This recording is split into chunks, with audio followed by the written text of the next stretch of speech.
Grabe nga ang problema ng team ng Los Angeles Lakers sa ngayon at baka magdulot daw ng pag-alis ni Luka Doncic dito nga sa kanilang team.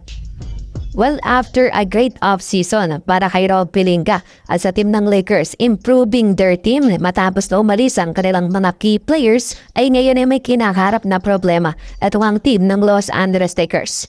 At yan ay pagdating nga sa kanilang mga owners, pagdating sa mga decision makers, nagkakaproblema ang mga higher-ups na itong team ng Los Angeles Lakers. And well, nag-umpisa nga yan ng ibenta ni Mark Walter itong team ng Lakers. Majority ng kanyang shares ng kanyang stake dito nga sa LA Lakers, papunta dito nga kala Josh Kushner at Bob Iger. And then after a week ay sumunod naman ay ito ng Bass family. Ibinenta ang kanilang natitirang 17% na paghawak dito sa LA Lakers papunta nga kala Josh Kushner at Bob Iger para nga sila na ang may-ari ng Lakers 100%. Pero dyan na pumasok ang problema nang dahil ang pagbenta pala ng Bass family ay hindi approved dito kay Jeanie Buss. Hindi pala alam neto ang Lakers governor na si Jeanie Buss na ibinenta na pala ng kanyang pamilya. Ito nga ang kanyang share dito sa LA Lakers. And basically, kapag binenta at nawala na ang kanilang stake sa Lakers, ay basically mafa-fire na. Itong si Jeanie Buss, hindi na siya magiging governor na ito ang team ng Lakers.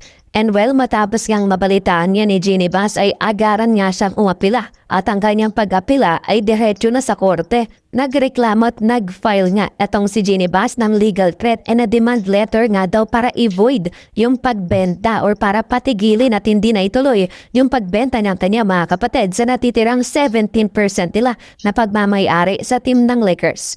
At sa ngayon ay wala pa nga tayong balita kung ano na ang mangyayari dito nga sa team ng Lakers, kung tuloy pa bang pagbenta or hindi, kung ma-fire ba si Jeanie Buss or hindi. Pero one thing is for sure nga sa ngayon, very messy ang situation ng team ng Los Angeles Lakers. Grabe ang kanilang problema.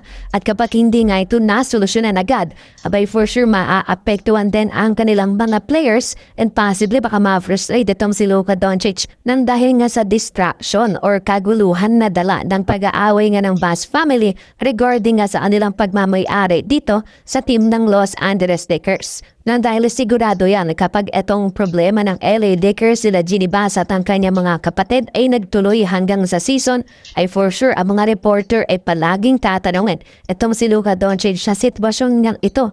Kung ano na kanyang gagawin, anong kanyang opinion, anong kanyang mga sasabi, kung halis ba siya sa team ng Lakers dahil nga sa ganitong problema nila.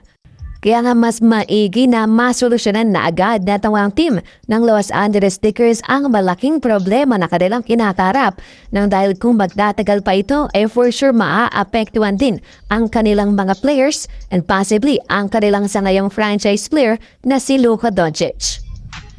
Anyways, kayo ba na bang masasabi niyo dito sa naging problema ng LA Lakers ngayong off-season na ito?